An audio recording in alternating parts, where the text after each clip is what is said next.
किसी भी एग्ज़ाम की तैयारी कर रहे हो, मेरी सलाह है कि आप लिख लिख कर अभ्यास करो, और लिखा हुआ हमेशा याद रह जाता है।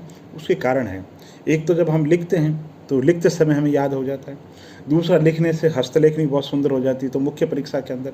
तीसरा, लिखने से समय प्रबंधन पता चल जाता है। आपको पता चल जाता है कि भारत में राष्ट्रीय आंदोलन में कांग्रेस का योगदान है, तो इस पे कितने शब्द लग रहे हैं और कितना समय लगता है, ये भी आपको पता लग जाता है। इसके अलावा क्या है कि जब आप लिखोगे ना तो आपको चीज़ें याद हो जाएगी। और अगर वस्तुनिष्ठ परीक्षा है, ऑब्जेक्टिव टेस्ट है ना, तो भी आप वहाँ पे जाकर के कन्फ्यूजन नहीं होंगे। एक सब्सक्राइबर ने अभी मुझे पूछा है कि सर, परीक्षा के अंदर जो नेगेटिव क्वेश्चन है ना, वो हमारे बहुत ज़्यादा हो जाते हैं। तो नेगेटिव क्वेश्चन ज़्यादा हो जाते हैं तो इसका कारण क्या है? जो आप सवाल कर रहे हो उस पर आपको कॉन्फिडेंस नहीं है। कैसे कॉन्फिडेंस नहीं है? अगर आपसे पूछें कि भारत के संविधान के अंदर जो रिट जारी करने की जो शक्ति है वो सुप्रीम कोर्ट के पास में ज़्यादा है या हाई कोर्ट के पास ज़्यादा है, या इससे संबंधित 2 या 3 तथ्य पूछ ले जाते हैं, तो अगर ये तथ्य आपको याद है तो कन्फ्यूजन के लिए जगह ही नहीं है। कन्फ्यूजन कब होता है? और नेगेटिव मार्किंग का नुकसान उन लोगों को ज़्यादा उठाना पड़ता है जो गॉसिप करते हैं, तुक्केबाजी में ज़्यादा विश्वास रखते हैं। अगर आप पढ़ते समय ध्यान से पढ़ रहे हो, नोट्स बना करके पढ़ रहे हो, तो उसी समय आपको याद हो जाएगा।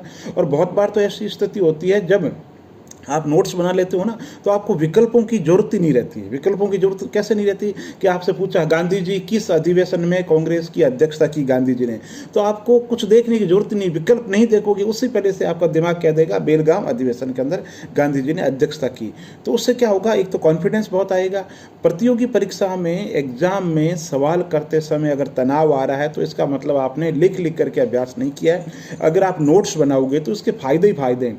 नोट्स बनाया मतलब स्थायी मेमोरी के अंदर चला गया, नोट्स बनाए हैं आपने, इसका मतलब हाथों हाथ याद हो गया, और उनका रिवीजन कर लिया तो जीवन भर स्थायी मेमोरी का वो हिस्सा बन जाएंगे।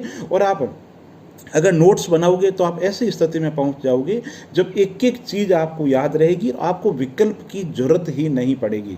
जैसे आप जानते हैं कि भारत के अंदर नियंत्रक महालेखा परीक्षक का जो लेख है 148 से लेकर के इस अनुच्छेद तक है ना, तो फिर उसमें आपको विकल्प देखने की जरूरत ही नहीं है। भारत के प्रथम नियंत्रक महालेखा परीक्षक कौन है? नरहरि राव। ऑप्शन देखने की जरूरत नहीं। वर्तमान में नियंत्रक महालेखा परीक्षक कौन है? विकल्प देखने की आपको जरूरत ही नहीं रहेगी। आपसे पूछा जाए कि भारत के संविधान के अंदर राष्ट्रपति और प्रधानमंत्री को संबंध तय करने वाले कौन से अनुच्छेद है, तो आपको विकल्प की जरूरत ही नहीं है।